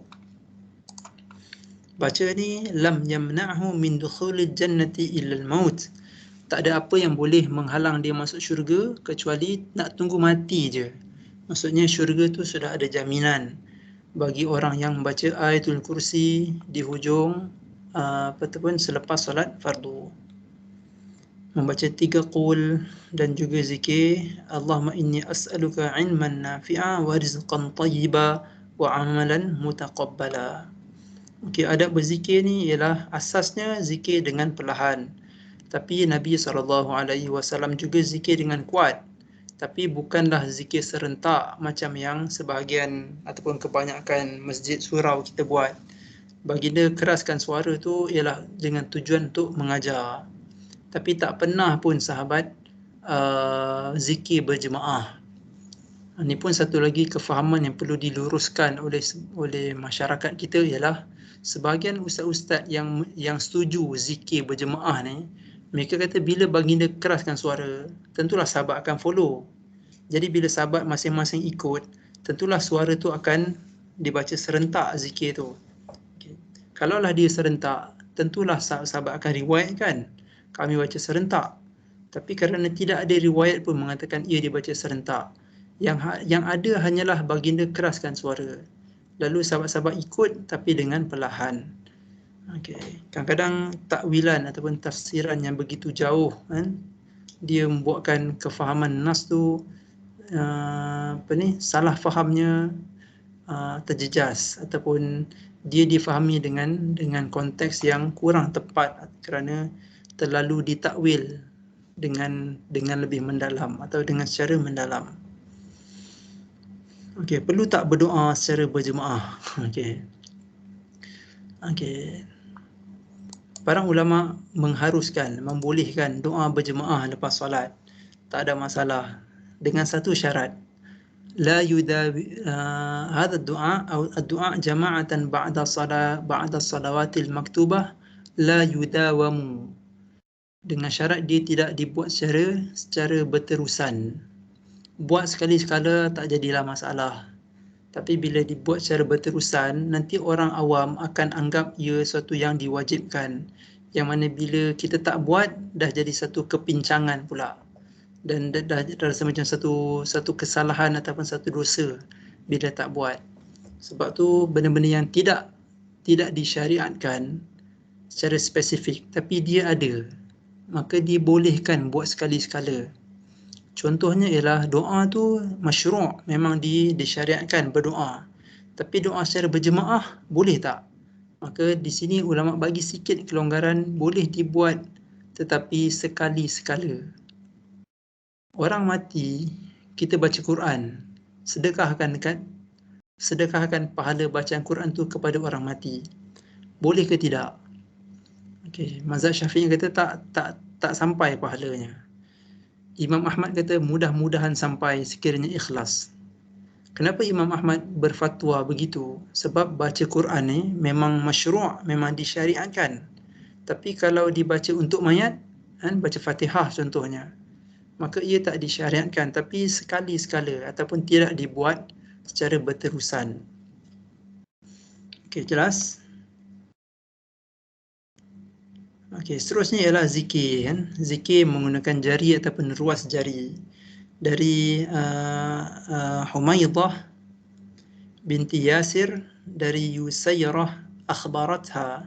Yusayrah memberitahu Humaydah bahawa Nabi SAW memerintahkan mereka, orang-orang perempuan, untuk berzikir menggunakan ruas-ruas jari. Takbir menyebut Allah Akbar. Taqdis ni mensucikan Allah Ta'ala dengan menyebut subhanallah ataupun apa-apa saja bentuk zikir. Tahlil menyebut la ilaha illallah wa an ya'qidna, dan benda tu dikira bil anamil. Anamil ni adalah ruas-ruas jari. Sama ada kita nak guna ruas-ruas jari, garisan-garisan kat jari tu ataupun jari tu sendiri, itu disunnahkan. Sebab fa innahunna mas'ulatun mustantaqatun. Sebab jari-jari ni, ruas-ruas ni dia akan bercakap. Mas'ulat, dia akan ditanya oleh Allah Ta'ala. Ada tak fulan bin fulan guna kamu untuk kebaikan? Jari-jari ni ada. Jari-jari akan kata ada. Kami digunakan untuk zikir kepadamu wahai Allah. Mustantaqat, dan dia akan bercakap. Jadi biarlah anggota badan kita ni akan bercakap yang baik-baik tentang diri kita dan tidak memberikan penyaksian yang buruk kepada diri kita. Wal'iyadzubillah.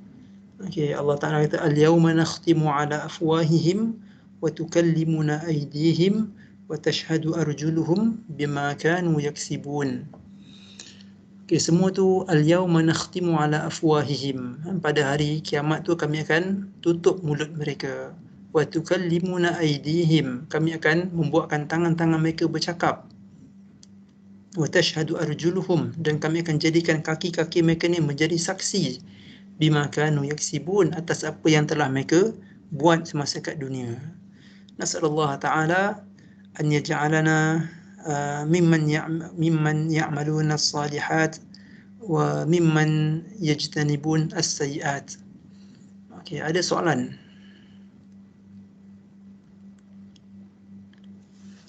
Tak ada kan? Dah pukul 11 lebih ni, nak pukul 11.30 dah. Okey, itu saja perkongsian sepanjang semester ini. Ini perkongsian yang last ni kan. Lepas ni kamu tak dengar dah suara saya kan. Lepas ni kamu tak akan dah bersama-sama dengan saya lagi. Kecuali lah fakulti minta saya ajar subjek-subjek hadis tahun 3 ataupun tahun 4. Kamu ada subjek hadis 1, hadis 2, lagi sunnah bid'ah khurafat, lagi subjek kajian hadis dhaif dan maudhu' dan hadis hukum. Semua tu saya tak ajar, semua tu lecturer lain ajar. Jadi bersedialah kamu belajar subjek tu full kan, full time kan, in Arabic language, semuanya dalam bahasa Arab. Mudah-mudahan kamu bersedia dan dapat manfaat yang baik dengan lecturer kamu, dengan subjek-subjek tadi, berbekalkan pengetahuan dan penguasaan daripada ulum hadis dan juga takhrijul hadis. Okey, jadi nanti kamu akan berhadapan dengan lecturer yang mungkin penuh rahmat dengan kamu, mungkin ada yang syadid dengan kamu kan, mungkin ada yang lemah lembut, tapi kesemuanya itu akan kamu belajarlah dalam bahasa Arab nanti kan. Okay. Sebab wallahu ta'ala alam, saya rasa saya seorang je kat fakulti ni yang ajar fully in bahasa Melayu kan. Okay, sebab niat saya ialah untuk supaya pelajar saya faham dan supaya pelajar saya tak salah faham. Okay. Sebab bila penguasaan bahasa Arab ni tak dikuasai sepenuhnya, jadi pelajar dia bukan faham, dia jadi salah faham. Okey. Jelas tak? Bila dia salah faham, maka dia akan bawa ilmu tu sampai bila dia besar, dia dah jadi agamawan. Jadi berbekalkan ilmu salah faham tadi tu, dia akan kongsikan pula salah faham tu ke dalam masyarakat. Okey, dan masa tu susah dah nak ditegur sebab dia dah keluar dan dia dah jadi ustaz. Jadi bila ada orang tegur, dia rasa susah nak tegur. Ada beberapa orang pelajar saya kan, bila dia dah grad, sebahagiannya dah menjawat jawatan-jawatan agama yang penting. Jadi bila saya nampak beberapa kesalahan mereka yang mukhalafah dengan sunnah, jadi saya teks mereka, tapi mereka teruskan juga kesilapan tu kan. Ada yang dah jadi imam kan, dia dah lah imam, dia tu kalau tak pakai mikrofon pun suaranya dah nyaring kan. Kena pula mikrofon betul-betul dekat depan bibir kan, ya Allah kan. Lepas tu jadi bingit masjid tu kan. Jadi saya pun dapatkan nombor telefon dia, saya pun tegur solat zuhur. Kan asal dia jadi imam, macam tak ada apa-apa teguran tadi kan. So saya pun tak apalah kan. Okay. Jadi dia, sebab dia rasa mungkin dia dah bukan pelajar kan. So dia dah jadi ustaz. So saya pun ustaz. So we are in the same level kan. So mungkin susah kot nak terima, wallahu ta'ala lah kan. Okay. Jadi sekali lagi saya minta maaf kalau sepanjang semester ni saya tak dapat memenuhi hajat sebahagian daripada kamu untuk mengajar dalam bahasa Arab. Saya faham sebahagian kamu ni nak belajar dalam bahasa Arab. Sebab tu kamu tak keluar negara, kamu pilih USIM. Tapi USIM dia tidak menyediakan fasiliti untuk para pelajar menguasai bahasa Arab. Dia nak pelajar berbahasa Arab dan berbahasa Inggeris dengan baik, tapi dia tak menyediakan ruang secukupnya untuk pelajar menguasai bahasa Arab dan bahasa Inggeris. Dia tak sediakan kemudahan tu macam UIA sediakan. Jadi saya very upset lah, sangat sedih kan bila tengok begitu keadaannya. Sedangkan para pelajar ni semuanya bijak, kemampuannya sama je dengan pelajar UIA, tapi dinafikan dengan ketiadaan pusat bahasa. Biar lambat pun grad kan, lambat 2 tahun kan. Saya grad lambat 2 tahun dari kawan-kawan saya yang ada di UM. Sebab habis SPM, saya masuk UIA, matrikulasi 2 tahun. Kawan saya dia terus masuk tahun 1 dekat Nilampuri kan, 2 tahun dekat Nilampuri, Kelantan, 2 tahun dekat KL. Jadi diorang grad umur 22. 22 tu dah ada degree. Kami grad umur 24 kan. Tapi alhamdulillah kan, bukan nak mendabik dada, tapi nampak beza tu, nampak ketara lah in term of language. Dan bahasa ni dia adalah kunci untuk kita dapatkan ilmu. Tu saja. Kebanyakan kita ni terfitnah kan? Kebanyakan kita yang ngaji agama ni terfitnah dengan benda-benda yang sepatutnya kita boleh tak tertipu, tapi kita ditipu kerana bahasa. Ada sebahagian agamawan dia kata kita kena baca Yasin dekat orang yang tengah nazak, sebab Nabi sallallahu alaihi wasallam sebut iqra'u Yasin ala mautakum, bacalah Yasin dekat orang yang tengah nazak. Jadi bila agamawan ni baca macam ni, bacakan hadis. Jadi ada seorang pelajar USIM, dia pun tanya saya, betul ke Ustaz baca Yasin ni sunnah? Saya kata ada hadis, tapi hadis tu tidak sahih. Hadis tu dhaif. Hadis tu Ibn Hibban kata dia sahih, tapi pentahqiq ulama-ulama hadis lain kata dia dhaif. Pelajar ni kata, tapi Ustaz, ada Ustaz tu kata sahih gini. Memang hadis tu ada dalam Sahih Ibn Hibban. Tapi hadis tu kalau kita belajar takhrij, kita akan dapati hadis tu hadis yang dhaif. Alhamdulillah yang pelajar yang tanya saya ni, dia pelajar sunnah dengan pengurusan maklumat, so dia pun belajar takhrij. Jadi saya kata, kalau kamu kuasai bahasa Arab, tengok sekejap je kat Maktabah Syamilah, tengok tahqiq bawah tu, dia akan sebut sahahahu Ibn Hibban, tapi dha'afahu al-muhaddithun, Bukhari dhaifkan, fulan dhaifkan, ulama tu dhaifkan, dan mereka simpulkan hadis tu hadis yang dhaif. Kuncinya kat sini adalah bahasa Arab je. Kalau kamu faham bahasa Arab, kamu boleh baca dengan mudah, sambil dikuatkan dengan ilmu dalam ulum hadis. Tapi kerana tak ada penguasaan, so kita akan terima saja. Dan benda ni banyak berlaku kan, especially ustaz-ustaz yang di luar sana tu nampak gah dari segi penampilannya, tapi ustaz-ustaz di sana sebahagiannya kata hadis tu sahih lah, hadis ni hasan lah kan. Tapi bila kita cek balik, hadis tu palsu ataupun hadis tu sangat lemah. Tapi kita tak tahu benda tu kerana kita tak menguasai bahasa Arab. Jadi nasihat untuk diri saya dan untuk semua yang ada di sini, masing-masing kita sama-sama kuasai dan terus kuasai bahasa Arab dengan tujuan untuk kita fahami sunnah Nabi SAW, untuk kita amalkan dan untuk kita ajak orang lain pun turut memahami dan mengamalkannya. Okay, last but not least ialah kita teruskan jaga adab dan akhlak dengan mereka yang mungkin tak setuju dengan kita. Teruskan akhlak yang baik, adab yang baik, dan doakan semoga semua kawan-kawan kita memahami sunnah Nabi SAW. Dan kalau kita mungkin tak setuju dengan sesiapa saja, dahulukanlah adab tu dan kekalkan kita punya pendirian. Wallahu ta'ala alam. Ada sesiapa nak berucap ke?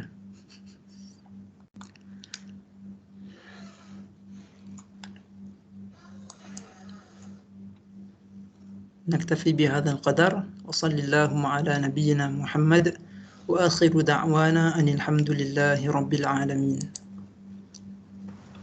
جزاك الله خير. جزاكم الله خيرا. وإياكم.